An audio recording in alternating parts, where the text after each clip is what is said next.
Rin bang mag-apply ng trabaho sa New Zealand kahit nasa recession ngayon? Kasalukuyan pa rin niyang nakakaranas ng recession ang bansang New Zealand. Nakakalungkot rin isipin na marami sa ating kababayan ang nawalan ng trabaho, na-hold ang work visa, or di kaya naman ay nabawasan ng oras ang duty sa trabaho. This may not be a good time for migrants na mag-apply ng trabaho dito sa New Zealand, pero ito ay nakadepende na rin sa kung anong industry. Ayon sa SIC, may tatlong industry na hindi masyadong maapektuhan ng recession dito sa New Zealand. Number 1 dyan, ang healthcare and medical industry. Kahit na mabagal ang ekonomiya ng bansa, kailangan ng mga tao ang access sa medical needs. Kaya meron pa ring demand para sa mga healthcare workers. At nagkakaroon pa rin ng mga shortage para sa mga healthcare personnel dito sa New Zealand. And you can check New Zealand Nursing Council website for more information. Number 2, ang agricultural industry. Ang mga tao ay kailangan pa rin kumain kahit anong pa man ang estado ng ekonomiya ng bansa. Kaya meron pa rin talagang demand para sa ating mga agricultural workers. And you can check nzfarmingjobs.co.nz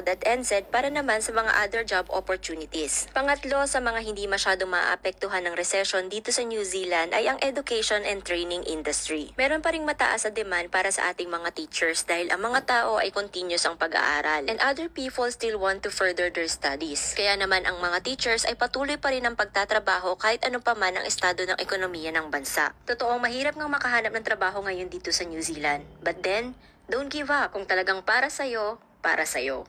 And, well, yes, may mga times talagang boring dito sa New Zealand, lalo na kung ikaw yung taong hindi sanay sa tahimik at payapang lugar. Maraming times din na makakaranas ka dito ng lungkot kung ikaw ay hindi lalabas ng bahay. At kung ikaw yung tipo ng tao na hindi sanay sa mga outdoor activities or hindi nature lover, ay hindi mo talaga ma-enjoy ang New Zealand. Lalo na kung nakatira kayo sa mga small towns or regional area. If you're a kind of person na mahiling mag-shopping or gumala sa malls, sa mga regional area ay walang malalaking malls kaya talagang mabobore ka dito. Boring dito kung nasanay ka rin makipagchismisan at tumambay sa labas. Ang mga tao kasi dito, either busy sa trabaho or kung meron man silang libreng oras ay ini-spend nila ito sa kanilang family. Boring dito kung nasanay ka sa ingay ng kapitbahay, mga sasakyan, o di kaya naman videoke to the max ang laging naririnig mo. Dito kasi madalas huni ng ibon, tunog ng hangin, or kuliglig ang maririnig mo lalo na kung gabi na. May enjoy mo lang din talaga ang bansang to kung ito ay i-explore mo. Either you go outside for a simple walking, experience camping, o di kaya naman i-explore mo dito yung mga bundok at kagubatan.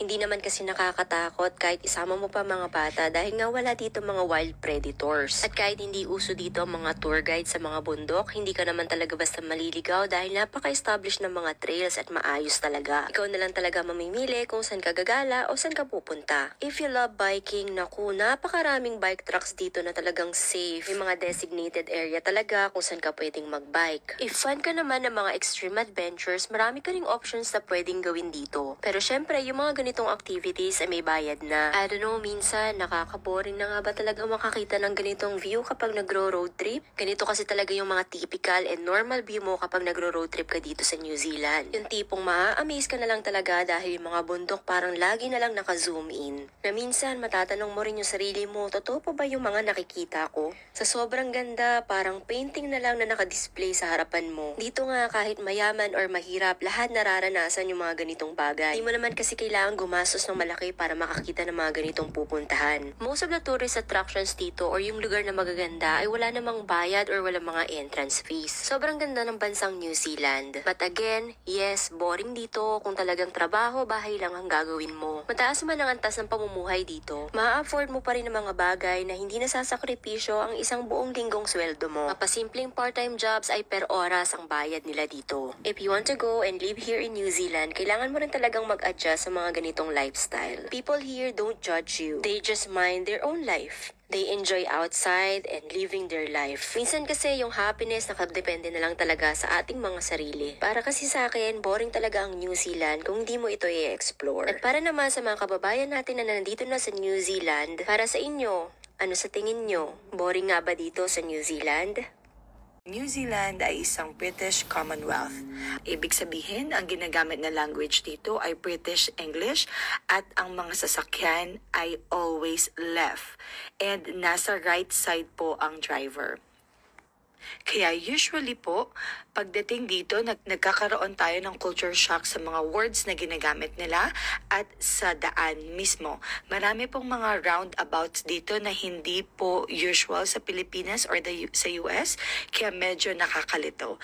And same po sa US, dito ay self-service din ang gas. So sa mga nagtatanong po kung magkano po yung gas dito, it is $2.66 NZD per liter, and that is around 90 to 100 pesos po per liter. And sa mga nagtatanong naman sa sasakyan, marami po dito mga second-hand cars na galing Japan, and